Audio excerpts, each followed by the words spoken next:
probably the most put together, if not nearly complete, is the science lab. Cool little workstation here with some readouts and just random little jars and bio. Put a few decals onto the front cabinets there. That guy has probably had a better day. That custom figure is so old. It's Mindbender version 2 head on top of Deep 6 version 2 body painted black and blue, but we've always used this guy as some sort of heavy protection suit in a science lab. In here, got a specimen table with a ridiculously oversized saw blade. There's really gonna be nothing left if you actually use that thing. And some readouts on the back wall there. And then last, we've got another little workbench here with some sort of maybe fabricator or sample filler. And you can just take things and fill things like these jars in here. Oh my God. We gotta go. We gotta go right now. We have to leave the... Oh, nuts. Yeah, it's still a mess. It's a work in progress, but I did add these warning or caution strips in here. I was gonna paint them, but instead I just cut them out on paper and Mod Podge to glue them down. I think they look pretty cool. This is on the forward section of the lower deck. Prow? Bow? I don't know, the nose. One of the boys in my favorite video games is Subnautica. It's an underwater exploration game in an alien world, and it definitely inspired a lot of our recent play. So for this bay, I just added a few little cool, I don't know, atypical kind of caution signs in there, and then I put another one down here. This is just paper, and I just Mod Podge it onto the surface.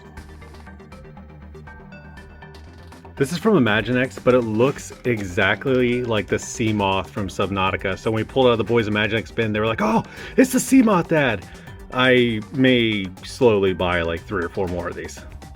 If you watch this channel for any amount of time, you know that I can never keep anything in display mode. It's not a diorama, it's a playset, so it's in constantly a state of play. That's why there's random things like a loose flipper, and I think that's a Lego piece, or a Cheeto, I don't know. This crane arm is actually from that McFarlane suit from the 3rd Matrix movie. I hated it, but the arm was really cool, so I figured it'd be a neat little loader in order to pick up your vehicles and pretend to move them outside. Here's the other arm set up on a crane, so I could be able to pick this up and put it in any one of the bays.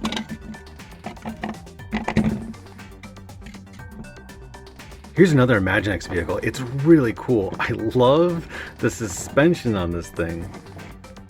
But it's another cool little explorer vehicle. It's got a bin in the back and a ramp. And a ramp.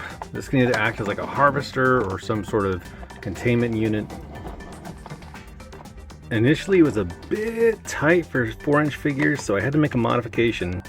There was actually a wall back here that you can see where the Dremel marks are, where I had to cut it out in order to try and get a figure in there. I need to modify to be able to fit this in there by setting it a little further back, but you know, work in progress.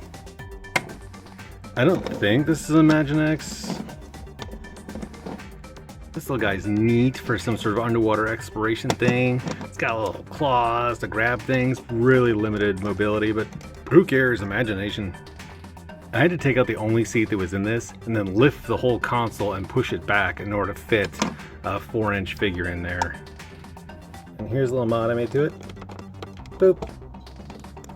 Now your little sea crawler can actually light up what it's trying to explore.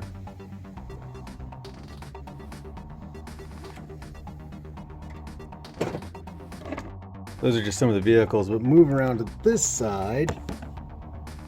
And in here, you have like the workstation for the bay. So this is where the crew can come in, and between missions, they can either bring in their specimens. This is where their tools are.